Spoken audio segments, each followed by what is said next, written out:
Bharatiya Janata party का लोकसभा चुनाव 2024 पर फोकस। उत्तर प्रदेश बीजेपी कार्य समिति की बैठक से पहले मिलेगा प्रदेश अध्यक्ष, आज घोषित होगा नाम। राजेंद्र नगर से आप प्रत्याशी होंगे दुर्गेश पाठक, सांसद संजय सिंह ने किया दुर्गेश पाठक के नाम का ऐलान। सांसद संजय सिंह ने बीजेपी को दिया चैलेंज। राज्यसभा चुनाव को लेकर कमलनाथ का बड़ा बयान। कांग्रेस राज्यसभा के लिए विवेक तनखा का नाम तय। ओबीसी आरक्षण को लेकर मध्य प्रदेश सरकार पर लगाया आरोप। सिंगरौली के 2 दिवसीय प्रवास पर प्रभारी मंत्री बृजेंद्र प्रताप सिंह, नया कोतवाली भवन समेत कई कार्यों के लिए उद्घाटन। सिंगरौली महोत्सव समारोह में होंगे शामिल। छिपानेर गांव में नाबालिग की करंट लगने से हुई मौत। आरसीसी रोड के नाम पर वाइब्रेटर मशीन में शॉर्ट सर्किट होने से लगा करंट। सिविल हॉस्पिटल में कराया गया भर्ती।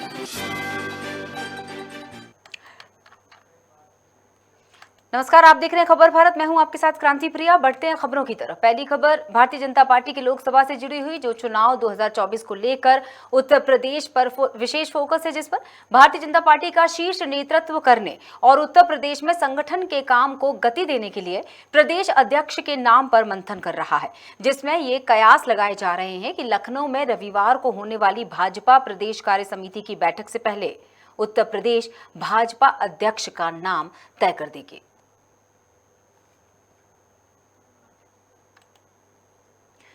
दिल्ली के राजेंद्र नगर विधानसभा सीट के लिए उपचुनाव होना है। इस उपचुनाव के लिए आम आदमी पार्टी ने अपने उम्मीदवार के नाम का ऐलान कर दिया है। राजेंद्र नगर विधानसभा सीट से आम आदमी पार्टी के उम्मीदवार के नाम का ऐलान सांसद संजय सिंह ने किया। आम आदमी पार्टी ने राघव चड्ढा के इस्तीफे के बाद खाली हुई सीट से दुर्गेश पाठक को उम्मीदवार बनाया है। आम आदमी पार्टी के राज्यसभा सांसद संजय सिंह ने विपक्षी भारतीय जनता पार्टी को चुनौती दी है।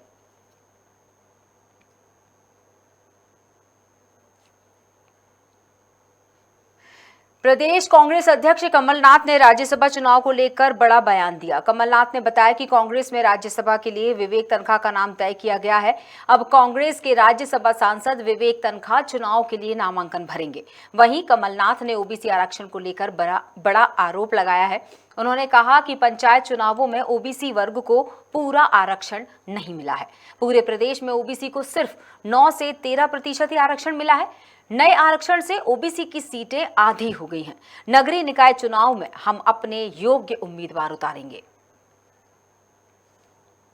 विवेक तनखा जी का नाम राज्यसभा के लिए फाइनल हो चुका है। ग्राम पंचायत चुनाव में हम दखल नहीं देना चाहते। नगरीय निकाय में हम जरूर अपना कुछ कैंडिडेट्स जो सही हुए। देखिए, हर विधायक की जिम्मेदारी है, वो भी अपना खाता लाएगा चुनाव के बाद, और वही उनके पत्री में लिखी जाएगी। क्योंकि ये डरते हैं, पब्लिक का सामना करने से ये डर रहे हैं। मैं तो कहता हूँ हर चुनाव हुए पब्लिक से। आप मध्य प्रदेश की जनता तय करे। हाँ, आप तो ये प्रणाली बनाइए कि हमें मौका मिल जाए खरीदने का, सौदा करने का, दबाने का। जो भी पंच चुने जाएंगे, जो भी पार्षद चुने जाएंगे, उनको कैसे हम खरीद लें, कैसे दबा लें। और चलिए हम चर्चा करते हैं इस खबर पर। प्रदीप तलरेजा हमारे साथ फोन लाइन पर जुड़े हैं, सीनियर रिपोर्टर खबर भारत भोपाल। प्रदीप, कमलनाथ के इस बयान को बीजेपी सरकार पर जिसमें उन्होंने कई आरोप भी लगाए हैं, प्रदेश सरकार किस रूप में देख रही है? देखिए, बिल्कुल निश्चित तौर पर राज्य सरकार से पूर्व मुख्यमंत्री कमलनाथ ने आज मीडिया से चर्चा की। मीडिया से चर्चा करते हुए दौरान उन्होंने ओबीसी को लेकर जो लगातार पेच फंसा हुआ है, ओबीसी को लेकर सरकार को कहीं ना कहीं घेरा है।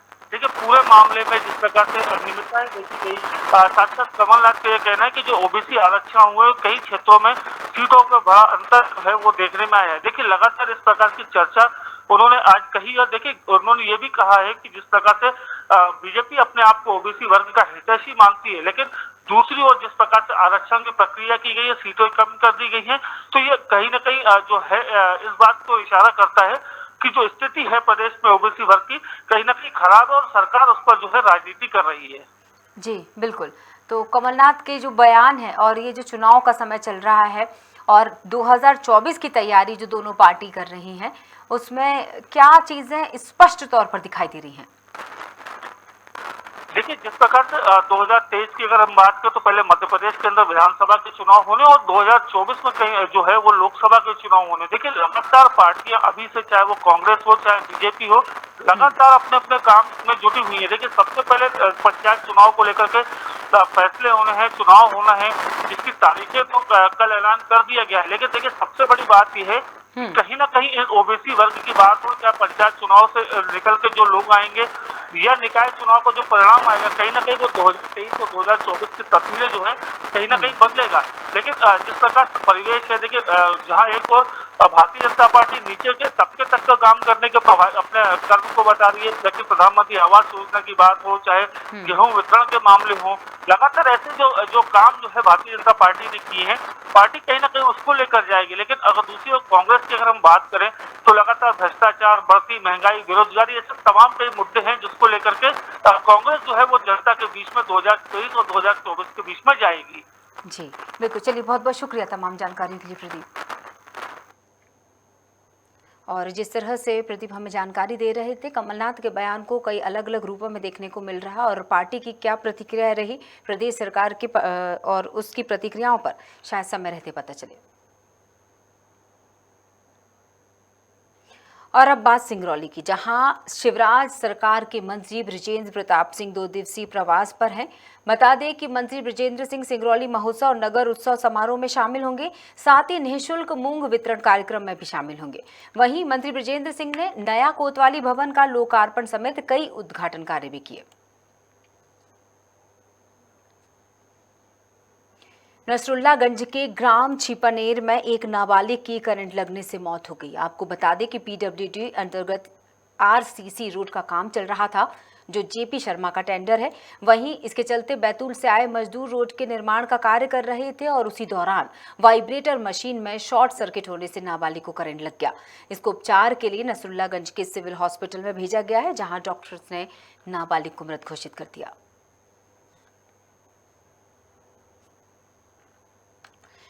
आज शिवराज सरकार के वरिष्ठ मंत्री भूपेंद्र सिंह का बयान सामने आया, जहां उन्होंने अपने बयानों में कांग्रेस पर जमकर निशाना साधा। साथ ही पंचायत चुनाव के लिए पार्टी पूरी तरह से तैयार है, ये बात भी कही। मंत्री भूपेंद्र सिंह ने ट्वीट किया है कि पंचायत चुनाव में अन्य पिछड़ा वर्ग आरक्षण के मुद्दे पर विपक्ष को बोलने का अधिकार नहीं है। साथ ही ये बात भी कही कि भाजपा समर्थित उम्मीदवारों को जिताने के लिए सभी कार्यकर्ता प्रयास करेंगे।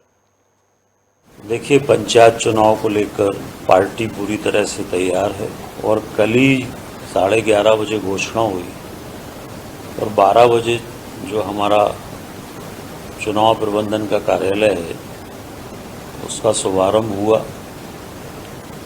और इसके पहले प्रत्येक बूथ पर भारतीय जनता पार्टी की सब जगह इकाइयों का गठन और प्रत्येक बूथ तक प्रमुख कार्यकर्ताओं का पहुंचना और पंचायत चुनाव की दृष्टि से ये कोशिश करना कि भाजपा समर्थित जो हमारे जनप्रतिनिधि हैं, सरपंच हों, जनपद सदस्य हों, अध्यक्ष हों, ये भाजपा समर्थित बने, इसका प्रयास पार्टी करेगी।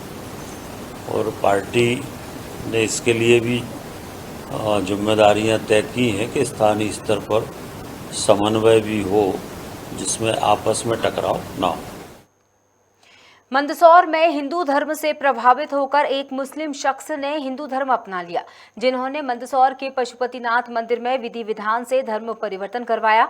आपको बता दें कि धर्म परिवर्तन के लिए विशेष तौर पर मुंबई से महामंडलेश्वर स्वामी चिदम्बरानंद सरस्वती मंदसौर आए, जहां उन्होंने शेख जफर को कुंडली के अनुसार नया नाम भी दिया। हिंदू धर्म अपनाने के बाद नया नाम चैतन्य सिंह राजपूत, इस नाम से अब वे जाने जाएंगे। इस अवसर पर विधायक भी शामिल होकर चैतन्य सिंह राजपूत को बधाई शुभकामनाएं देते नजर आए। पूज्य स्वामी श्री चिदम्बरानंद जी मुंबई से पधारे हैं और साथ में आए पंडित जी ने पूरे विधि विधान से मुझे सनातन में प्रवेश करवाया है और आज मैं बहुत खुश हूँ, बहुत अच्छा लग रहा है। कब से आप इससे प्रभावित हैं? मैं बचपन से ही था और घर में मंदिर भी है, रोज़ पूजा पाठ भी करता हूँ मंदिरों पे भी जाता था, पूरा सनातन का ही पालन कर रहा था। अब पूरे विधि विधान से मैं पूरी तरह सनातन में आ गया हूँ। मुझे ऐसा लगता है कि इस ब्रह्मांड पे जो भी मनुष्य के रूप में पैदा हुआ वो सभी सनातनी थे। उन्हें धर्म परिवर्तन करके उन्हें जोर जुल्म के या किसी भी तरीके से उनसे धर्म चेंज करवाया होगा, बाकी सब सनातनी थे। कल तक जफर शेख था, आज मुंबई के सरस्वती महामंडलेश्वर चिदम्बरम जी जो स्वयं यहाँ पे पधारे हैं, न केवल नाम परिवर्तन बल्कि संस्कार परिवर्तन कराए जाने को लेकर के भगवान पुष्पनाथ महादेव के इस अद्वितीय मंदिर में आज ये विधि विधान के साथ परिवर्तन हो रहा है। ये विचार परिवर्तन है और एक नया धर्म, एक नई संस्कृति, एक नई संस्कार की उन्होंने यहाँ शुरुआत करी है। और चूँकि मुझसे समय समय पर भाई जफर शेख ने इस प्रकार का बात भी रखी थी, वे चाहते भी थे एक जनप्रतिनिधि के नाते, अगर मुझसे जहाँ जिस प्रकार की किसी की मन की कोई भावना होती है, मन की कोई इच्छा होती है और तब वे अपना प्रकटीकरण करते हैं, और उस समय जब मेरा दायित्व बनता है कि वे जिस रास्ते पर चलना चाहते हैं, स्वेच्छा से चलना चाहते हैं, मन से चलना चाहते हैं, तो मेरा भी मन बढ़ा कि मैं भगवान पुष्पनाथ महादेव के इस मंदिर परिसर में, चूँकि आज का दिन तिथि तय थी, जफर शेख आज से चैतन्य सिंह राजपूत हो गए हैं। ये नाम भी दिया है महामंडलेश्वर सरस्वती जी ने, जो स्वयं मुंबई से चल करके यहाँ पधारे हैं। मंदसौर में जो घटना घटने वाली है या अभी हो रहा है कार्यक्रम, यहाँ के एक प्रसिद्ध व्यक्तित्व हैं जिनका नाम शेख जफर के नाम से जाने जाते हैं। कई लोग जफर सेठ के नाम से उनको जानते हैं। उनकी पहले से ही भावना सनातन धर्म, हिंदू धर्म के प्रति आस्था रही है। उनकी बहुत बड़ी अभिलाषा थी कि हम अपने धर्म में वापसी करें। ऐसा योग संयोग आज बना है कि भगवान पशुपतिनाथ के पावन सानिध्य में सनातन धर्म की, जिसके प्रति उनकी आस्था थी, जिनके पूर्वज भी सनातन धर्म से ही जुड़े रहे, इस सत्य से तो सब वाकिफ़ हैं, सब जानते हैं, परिचित हैं अच्छी तरह से कि भारतवर्ष में जितने भी प्रायः मुस्लिम हैं उनके पूर्वज हिंदू ही थे, सनातनी ही थे। आज फारूक अब्दुल्ला साहब भी इस बात को कहते हैं, गुलाम नबी आज़ाद संसद में इस बात को कहते हैं। तो बड़े बड़े नेता और लोग हों, चाहे जो भी हो, जो भी थोड़ी भी ईमानदारी से देखेगा और समझने की कोशिश करेगा तो उसको पता चलेगा कि उसके पूर्वज हिंदू ही थे। लेकिन इस बात को शेख जफर भाई ने समझा और अपने उस घर में वापसी करने के लिए तैयार हुए। उसी का कार्यक्रम भगवान पशुपतिनाथ के सानिध्य में हम लोग उनका शास्त्रीय विधि विधान से घर वापसी का कार्यक्रम।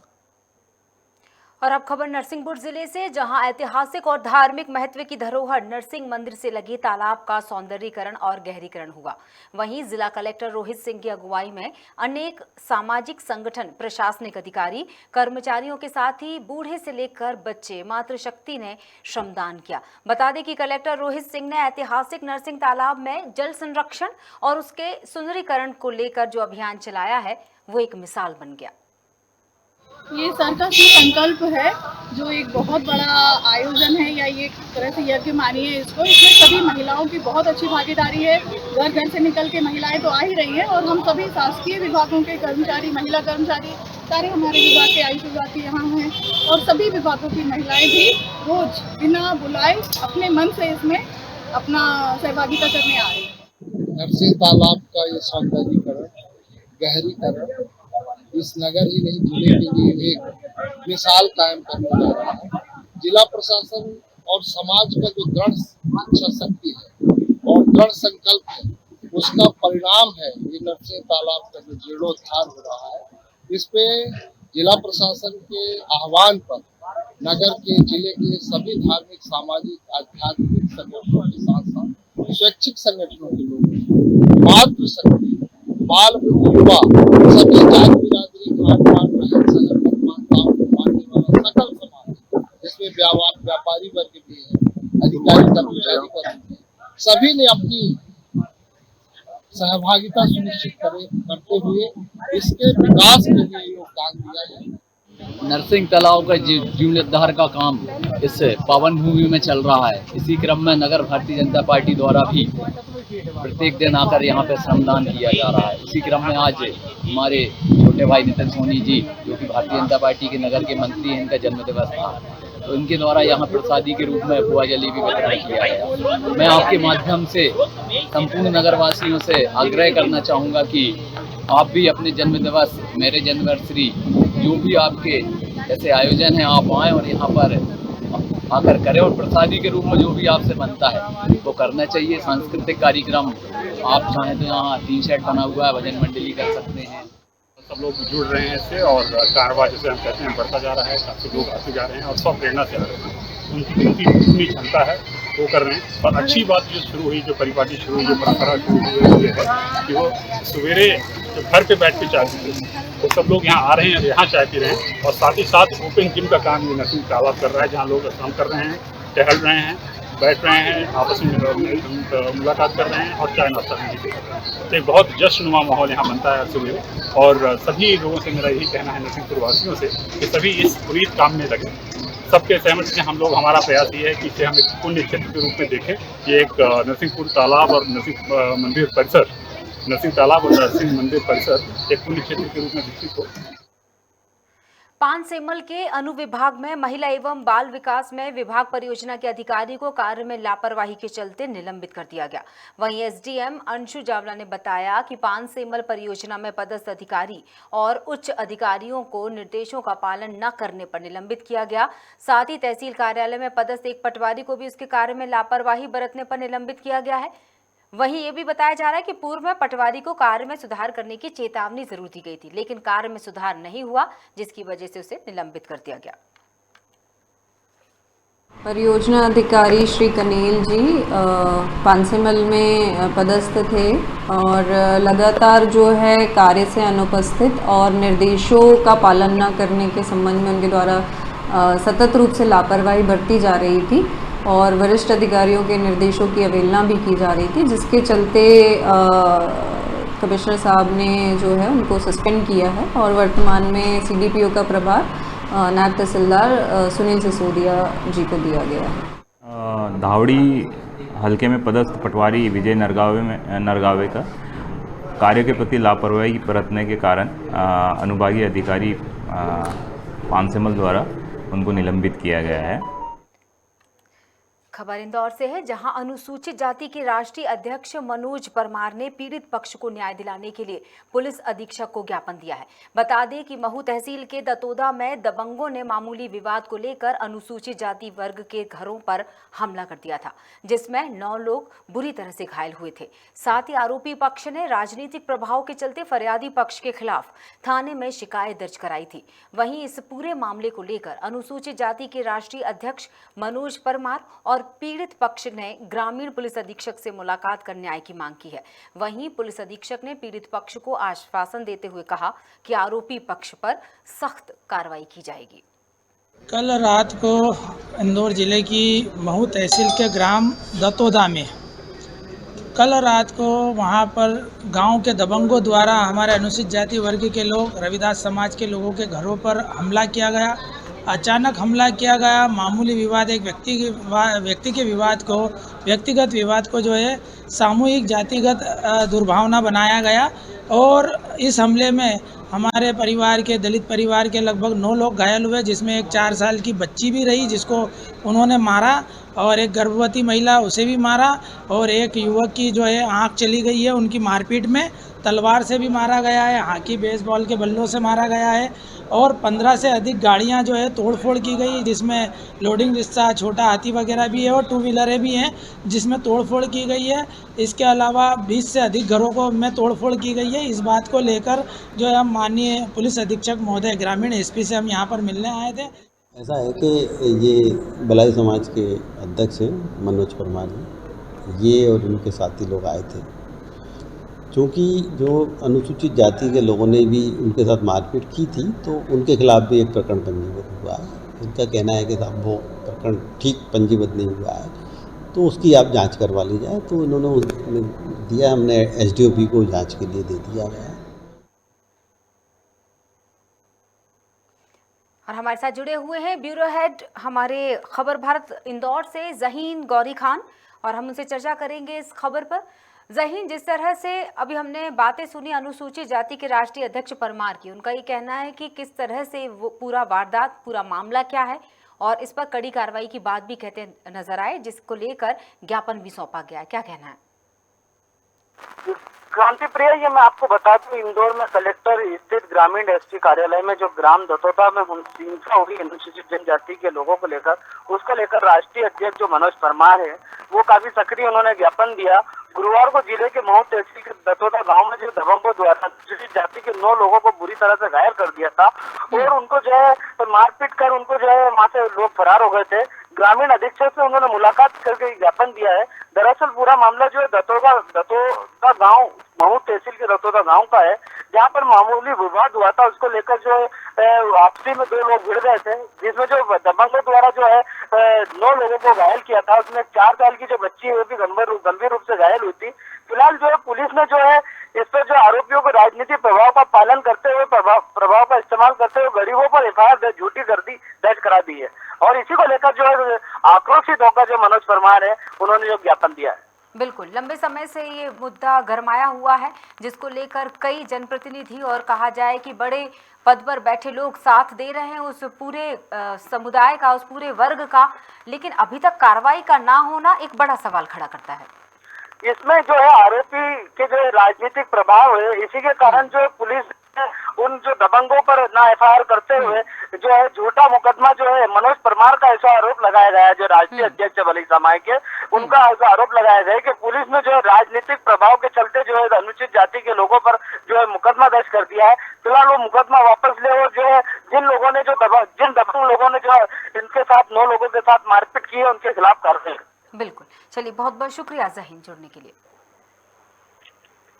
और जिस तरह से ज़हीन बता रहे थे कि मांग की जा रही है, ज्ञापन सौंपा गया है कि जल्द से जल्द कार्रवाई हो और पीड़ित को न्याय मिले और दोषियों को सजा। सिंगरौली के एनसीएल मुख्यालय के जयंत खदान में ढोली में युवक का शव मिला। आपको बता दें कि युवक घर से बिना बताए लापता हो गया था, जिसकी रिपोर्ट उसकी पत्नी ने मोरवा थाने में दर्ज कराई थी। इसकी तलाश के बाद सुबह जयंत खदान में इस खदान में दरअसल युवक की लाश मिली थी। घटना की जानकारी मिलते ही थाना प्रभारी ने शव को पोस्टमार्टम के लिए अस्पताल भेज दिया। वहीं मृतक के परिजनों ने हत्या की आशंका जताई है। कुछ संदेहियों का नाम भी बताया है, जिनसे पुलिस पूछताछ कर रही है। दिनांक 27 तारीख की सुबह से सुरेश केवट निवासी मढ़ौली वो अपने घर से गायब था।